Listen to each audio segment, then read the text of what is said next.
expérience utilisateur. UXCO, les spécialistes au Québec en expérience utilisateur. 8h50 et on va parler à Laure Gabrielle Châtenay de UXCO. Salut Laure Gabrielle. Bonjour Marjorie. Ça va bien? Ben écoute, moi oui, ça va. Je suis un peu sous le choc là ce matin avec ce qu'on a vu dans la presse qui s'est passé pour Halloween. Donc je vais prendre quelques minutes là pour présenter nos condoléances avec Jean-Michel et moi-même aux familles, puis féliciter aussi les personnes qui ont soutenu les blessés puis qui ont été là. Donc ça, je pense que c'est important de le souligner. Effectivement. Et on espère aussi que la santé mentale auprès des gouvernements va vraiment être prise en compte. Oui, il y a une annonce qui va être faite d'ailleurs de la part de Lionel Carman, là, une annonce qui est devancée, qui était censée être faite la semaine prochaine. On devrait annoncer là, des investissements supplémentaires en termes de santé mentale aujourd'hui. Laure Gabrielle, on va revenir à nos moutons habituels, c'est-à-dire ces moutons, ces sujets qui concernent le design utilisateur. Tu as une chronique dont j'aime particulièrement le titre aujourd'hui que tu vas nous offrir, La grenouille dans l'eau numérique. Ben oui, c'est pour parler de la grenouille dans l'eau chaude. Oui, c'est ça. Ouais, en fait, ma fille qui va bientôt avoir 2 ans, dit souvent bizarre avec ce virus. Bizarre ce virus. Bizarre ce virus, ouais. C'est son expression fétiche. Elle est là, on est reparti pour 28 jours encore pour ce virus-là. Et quand même, la bonne nouvelle, c'est que Noël arrive. Noël arrive, la neige va arriver, on se souvient aussi de la super canicule qu'il y en a eu fin mai, puis là je me disais, oh mon Dieu, déjà, il faut vraiment que la neige revienne. Moi, je fais peut-être partie de l'exception. En mai, ça? Ouais, on a déjà eu chaud, là, en mai. Oui, mais moi, je suis pas du genre à faire ça. Moi, je suis plus du genre à faire, on est bien, on dirait qu'on est dans les tropiques. J'adore ça. Mais bon, chacun ses goûts, voilà. Moi j'ai immigré, je savais à quoi je m'attendais. Oui, moi je suis née ici, puis je te jure que des fois je me dis, mais pourquoi est-ce qu'on reste ici? Ça n'a aucun bon sens. Mais bref, on va penser à Noël. Là. On est rendu à Noël. Ouais, et Noël cette année, ça se fera pas à sniquer dans les magasins, ça va se faire pas mal à sniquer les sites web. Là. Oui. On pourra pas aller toucher les petits produits québécois pour les acheter, mais on pourra quand même soutenir nos commerçants locaux. Via leur plateforme Internet. D'ailleurs, Post Canada demande à la population aussi de s'y prendre d'avance pour faire les commandes en ligne, pour que les colis arrivent à temps, parce qu'on sait que déjà, depuis les 3-4 dernières années, il y avait beaucoup de tensions sur les chaînes d'approvisionnement, sur les chaînes de livraison chez Post Canada. Donc là, ils demandent vraiment à ce que les personnes essayent de s'y prévoir pour mettre le moins de tension possible sur la gestion des colis. Donc, ce serait le temps là, de commencer à magasiner pour Noël, là. Tout ce qui n'est pas périssable, on va dire que oui. Puis même encore genre des confitures ou de la je dirais pas de la crème glacée à se faire livrer maintenant, là, c'est pas ça, là, mais mettons du chocolat, de part même, ça se garde quand même un petit moment. C'est qui offre de la crème glacée à Noël? Personne. Il y en a plein. La bûche de crème glacée. Ah oui, c'est vrai, la bûche. Je l'avais oublié, celle-là. C'est vrai, on peut commander notre bûche, que j'avais oublié cette tradition. J'aime pas la bûche de Noël. Fait que bref, c'est pour ça que j'y ai pas pensé, mais t'as raison. C'est vrai, on peut quand même regarder ça. Commencer à magasiner notre bûche. Donc, magasinage en ligne, dès maintenant, mais il y a des gens qui retardent l'échéance, c'est-à-dire des entreprises qui ne sont pas encore rendues là. C'est spécial, ça. Non, effectivement. Puis c'est drôle que ces entreprises-là, malgré la pandémie, il y a quand même beaucoup d'entreprises qui voient pas l'intérêt de la transformation numérique. Puis c'est drôle que j'ai un peu interprété ça en disant, j'ai des chefs d'entreprise qui disent, on est comme la grenouille dans l'eau chaude, ça chauffe, on va vraiment faire quoi?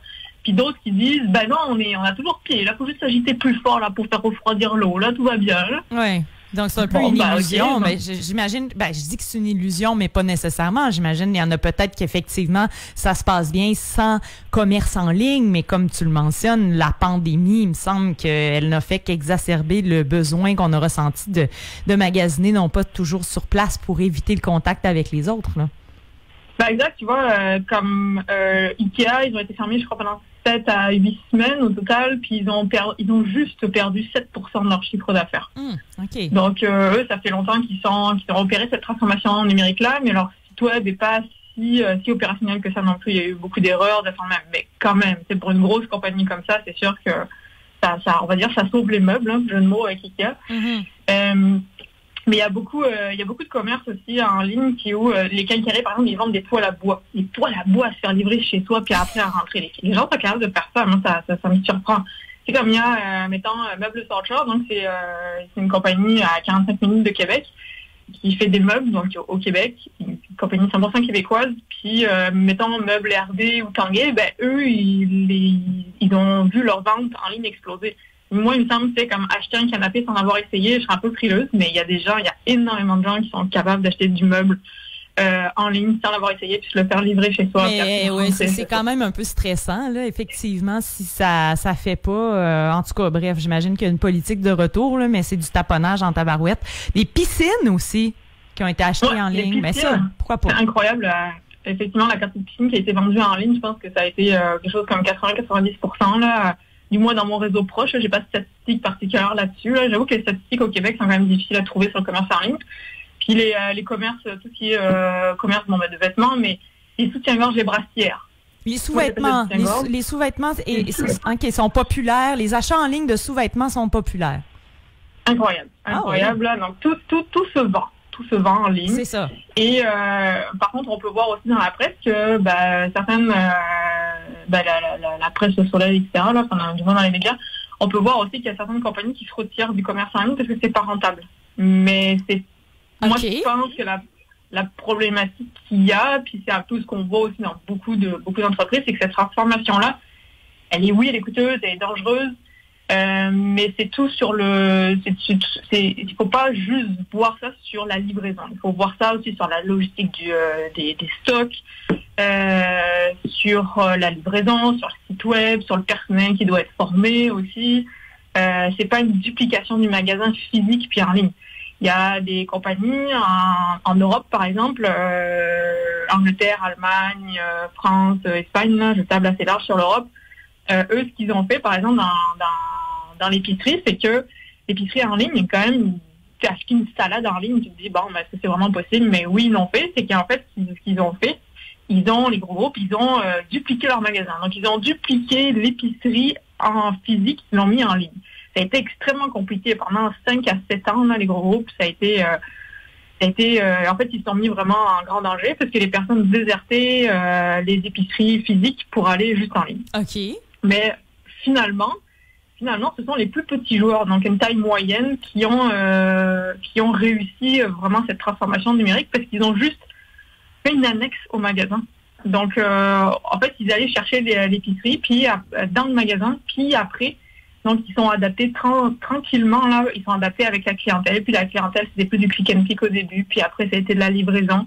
Donc, ils sont allés beaucoup plus graduels. Et j'ai une question pour toi, alors, Gabrielle. Quand tu parles de dupliquer l'épicerie en ligne, on parle dessus, là, je vais aller loin, là, mais tu te promènes-tu en tant que personnage virtuel dans l'épicerie, puis tu prends ta manette de PlayStation, puis tu t'en vas te chercher une salade, mettons, ou non, c'est pas ça, là? Ah, non, effectivement. Mais je trouverais ça cool. Je pense que j'aimerais faire l'épicerie si c'était comme ça. Ouais, j'avoue, ce serait pas mal interactif, là. On est encore dans du site web, avec assez traditionnel, avec une barre de navigation, avec un panier d'achat, puis des relances mail, puis il y a une file d'attente aussi pour se faire livrer. Donc j'avoue que ton idée d'avoir l'espèce de duplication magasin physique et puis en ligne, là, de cette façon-là, j'avoue que ce serait comme peut-être beaucoup plus facile aussi de trouver une pot de yogourt à 10% pour ma fille. Je dis ça de même. Puis tu peux choisir ta salade, tu sais, parce que on veut pas la salade des autres, on veut notre salade. On a nos critères, mais en attendant cela, je vais continuer à rêver à mon épicerie virtuelle avec mon casque de réalité virtuelle. Mais il y a quand même, comme tu disais, des entreprises qui abandonnent le web, pas complètement le site Internet, mais le commerce en ligne parce que c'est pas rentable. Et d'ailleurs, Canac en fait partie.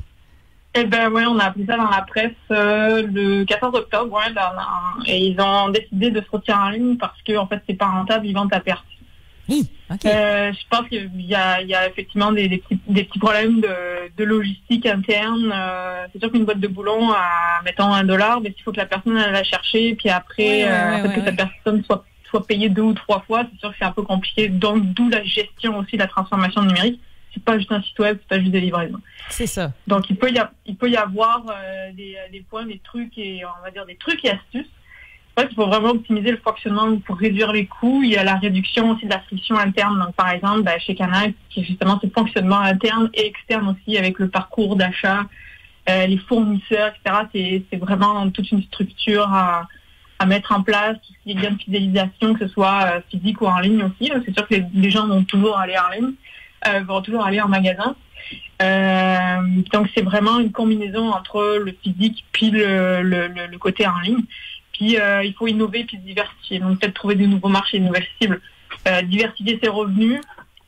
Ça c'est on est dans le numérique là. La planète est ouverte au numérique là, pour éviter de se faire manger et puis happer. Puis il faut vraiment créer des alliances stratégiques pour gagner des parts de marché. Ça, c'est inévitable en numérique. Là. Et donc, ça, c'est des petits trucs. Et en terminant, donc, il y a quelques façons de faire là, qui sont importantes pour que ça fonctionne. Et là, tu parlais des modifications, c'est-à-dire c'est pas seulement un site web que l'on met en ligne, là, c'est toute l'entreprise au complet qui doit faire l'objet d'une espèce de restructuration, là, entre autres.